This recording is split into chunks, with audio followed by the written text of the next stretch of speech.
बुद्ध के संग सबके लिए खुले रहते थे। सब उनके शिष्य बनना चाहते थे। कुछ लोगों को तो बुद्ध सीधे अपने संग में शामिल कर लेते थे, तो कुछ को कहते थे तुम एक दिन रात के लिए शमशान में जाकर रहो। इसी प्रकार एक व्यक्ति बुद्ध के पास आया और कहा, मुझे आप अपना शिष्य बनाएं। बुद्ध ने उस व्यक्ति से कहा, तुम्हें मेरा शिष्य बनने के लिए एक दिन पूरा शमशान में बिताना होगा और तुम वहाँ जो कुछ भी सीखोगे मुझे आकर बताना होगा। उसके बाद ही तुम संघ में शामिल हो पाओगे। वह व्यक्ति ये सुनकर घबरा गया। उसने बुद्ध से कहा, दिन में तो ठीक है, लेकिन रात में शमशान में रहना खतरनाक है। बुद्ध ने कहा, कैसा खतरा? व्यक्ति ने कहा, वहाँ भूत प्रेत होंगे, वहाँ मुझे पकड़ लेंगे। बुद्ध ने कहा, क्या तुमने भूत प्रेत देखे हैं?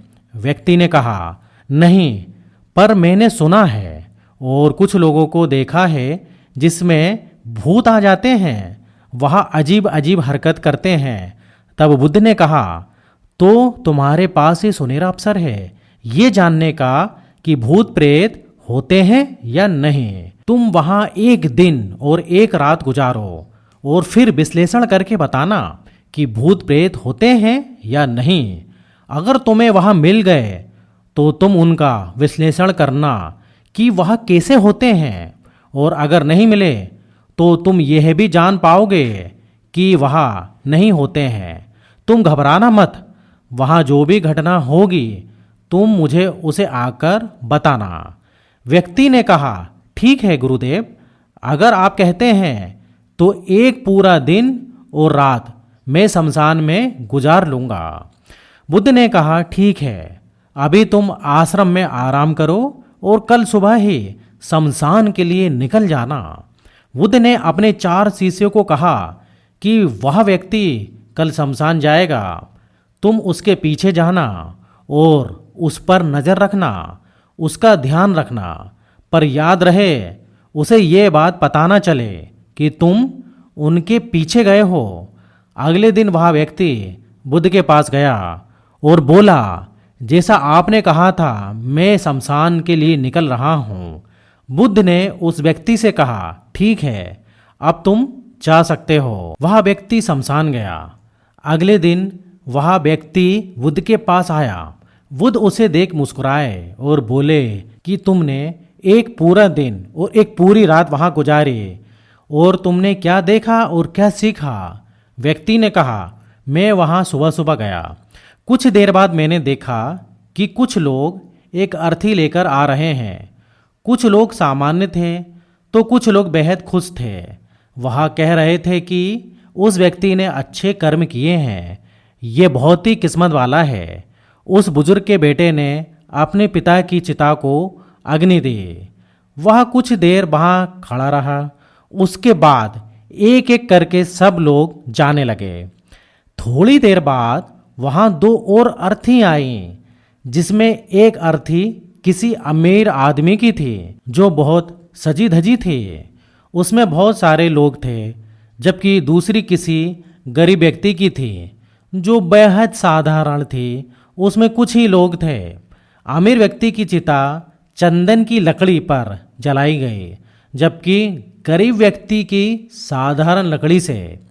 पहले अमीर व्यक्ति की चिता को जलाया गया क्योंकि वह अमीर था, जबकि बाद में गरीब व्यक्ति की। थोड़ी देर बाद दोनों व्यक्ति की चिता को जला दिया गया। उसके बाद सभी लोग वहाँ से चले गए, लेकिन मैं वहीं खड़ा उसे देखता रहा। बुद्ध ने कहा, तुमने उनकी चिता को देख क्या समझा? व्यक्ति ने कहा, बुद्ध दोनों की चिता एक समान थी। दोनों का शरीर उस चिता में जल भी एक समान रहे थे। उसके बाद दोनों उसमें जल गए। अंतिम में जो बचा वह भी एक जैसा ही था, उसमें कुछ अलग नहीं था। हे बुद्ध, उसके बाद वहाँ एक स्त्री की अर्थी आई। उस स्त्री का पति बेहद दुखी था और वहाँ आए सभी लोग भी काफ़ी दुखी थे। वह सभी उसके पति को संतावना दे रहे थे। हे बुद्ध, उसमें मैंने देखा कि बहुत लोग काफ़ी ज्ञानी थे, वह ज्ञान की बातें कर रहे थे। वह सब महाज्ञानी कह रहे थे कि यहाँ तो एक दिन सबको आना ही है। जीवन हमें ज्ञानता और परोपकार से ही जीना चाहिए। किसी को कभी भी कष्ट नहीं देना चाहिए। धन के पीछे हमेशा भागकर कुछ नहीं होता।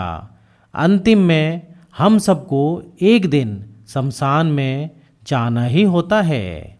उसके बाद वहाँ कोई नहीं आया और मैं पूरी रात वहीं पर रहा और अगली सुबह आपके पास आ गया। बुद्ध ने पूछा, क्या तुम्हें वहाँ कोई भूत प्रेत दिखा? व्यक्ति ने कहा, नहीं, मुझे वहाँ कोई भी भूत प्रेत नहीं दिखा। पूरी रात में अपने आप से डरता रहा, पत्तों से डरता रहा, जानवरों की आवाज़ से डरता रहा, लेकिन पूरे रात में मुझे कोई भी भूत प्रेत नजर नहीं आए। बुद्ध ने उस व्यक्ति से कहा, ठीक है, अब तुम जाओ और आश्रम में आराम करो। कल फिर एक दिन और पूरी रात तुम्हें शमशान में जाना होगा। वह व्यक्ति ये सुन बोला, आप कैसी बात कर रहे हैं? आपके कहने पर आज मैं पूरा दिन पूरी रात वहीं पर रुका। वह समय मैंने कैसे काटा है मैं ही जानता हूँ। अब मैं दोबारा वहाँ नहीं जाऊँगा। बुद्ध ने कहा, देखो, जो खास चीज़ तुम्हें वहाँ जाकर मिलनी है वह तुम्हें अभी तक नहीं मिली है। तुम एक दिन और एक रात और वहाँ रुको, तुम्हें अवश्य मिल जाएगी। व्यक्ति कहता है, ठीक है, मैं आपके कहने से एक बार और चला जाता हूँ। यह कहकर वो व्यक्ति आश्रम में आराम करने लगा। अगले दिन वह व्यक्ति फिर बुद्ध का आशीर्वाद लेकर वहाँ से शमशान के लिए चला गया। एक पूरा दिन बिताकर वह अगले दिन फिर बुद्ध के पास आया। बुद्ध ने पूछा, तो तुम्हें वह चीज़ मिली? व्यक्ति ने कहा, हाँ, मुझे वो मिल गया। बुद्ध ने पूछा, तो बताओ, तुम्हें वहाँ क्या मिला? व्यक्ति ने कहा, मैंने देखा कि कुछ लोग शाम को मुझे अर्थी पर लेकर आ रहे हैं। मेरे पीछे कुछ 15-20 लोग चल रहे हैं और मुझे 4 कंधों पर उठा रखा है। मेरे पिता आगे आगे चल रहे हैं। कुछ लोग मेरे ऊपर फूल फेंक रहे हैं और मेरे कुछ रिश्तेदार मेरे पीछे चल रहे हैं। वह लोग बेहद दुखी हैं। मेरे पिता और मेरा भाई बेहद दुखी है। कुछ उन्हीं में से दुखी होने का नाटक कर रहे हैं, तो कुछ लोग मेरे पिता को सांत्वना दे रहे हैं। वहीं दूर खड़ा मेरा भाई बेहद दुखी है। कुछ लोग उसे सांत्वना देकर बोल रहे हैं कि तुम ही अब सबके इकलौते वारिस हो। तो कुछ लोग कह रहे हैं, ये गलत हुआ, वह लड़का तो अभी जवान था, अभी तो उसने कुछ देखा भी नहीं था और उसके साथ ऐसी घटना हो गई। तभी मुझे अर्थी पर लिटा दिया गया और सारा क्रियाक्रम किया जाने लगा। मैं ये सब अर्थी पर लेटकर देख रहा था। मैंने उस अर्थी से उठना चाहा, लेकिन मैं उठ नहीं सका। मैं सांस लेना चाहता था, लेकिन सांस नहीं ले पा रहा था, क्योंकि मेरे अंदर सांस नहीं थी। मैं अपने पिता को गले लगाना चाहता था, लेकिन मैं उठ नहीं सकता था। मैं अपने भाई को गले लगाना चाहता था, उससे कुछ कहना चाहता था कि तुम माता पिता का ध्यान रखना, लेकिन मैं बस लेटा देख रहा था, कुछ कर नहीं सकता था। उसके बाद मेरी चिता पर लकड़ियां सजाई जा रही थी। मेरे मुंह भी ढक दिया गया। मुझे अब उस चादर के पार कुछ नहीं दिखाई दे रहा था। फिर उसके बाद मुझे गर्मी महसूस होने लगी। फिर मैंने देखा कि मुझे जलाया जा रहा है। मेरे हाथ पैर जलने लगे। मेरी हड्डियाँ, खाल सब जलने लगे थे। धीरे धीरे अग्नि और ज़्यादा बढ़ गई थी। मैं वहाँ से उठना चाहता था। मेरा दम घुट रहा था। मैं सांस लेना चाहता था, लेकिन मैं ऐसा कुछ नहीं कर पा रहा था। मैं उस अग्नि में पूरी तरह खो गया। मैं पूरी रात खुद को ऐसे ही जलते देखता रहा। मैंने देखा कि अंतिम रूप से मेरे पास केवल मेरी राख ही बची हुई है। उस पूरी रात ना तो मैं डरा, ना ही मुझे डर का एहसास हुआ। पता नहीं कहाँ मैं पूरी रात खोया हुआ था और सुबह होते ही मैं आपके पास आ गया। बुद्ध मुस्कुराए और बोले कि अब तुम संघ में शामिल हो सकते हो और वास्तव में ध्यान और ज्ञान होने के लिए ध्यान का बीज अंदर होना जरूरी है। वह बीज तुम्हें वहाँ कल रात मिला जब तुमने जाना कि वहाँ सब कुछ नश्वर है। इस दुनिया में सभी व्यक्ति शमशान में जाने के बाद यह तो देख लेते हैं कि सभी को वहाँ जाना है, लेकिन जैसे ही वहाँ से बाहर निकलते हैं वहाँ सब भूल जाते हैं और फिर अपनी ज़िंदगी वैसे ही जीते हैं, वैसे ही कर्म करते हैं, वैसे ही अधर्म करते हैं, वैसे ही लालच करते हैं और वैसे ही क्रूरता दिखाते हैं। और जैसे ही शमशान में जाते हैं सब धार्मिक हो जाते हैं। पहली बार जब तुम शमशान में गए तो तुम भी उन्हीं ज्ञानी व्यक्तियों की तरह थे, जैसे कि वह सभी महाज्ञानी व्यक्ति आते हैं।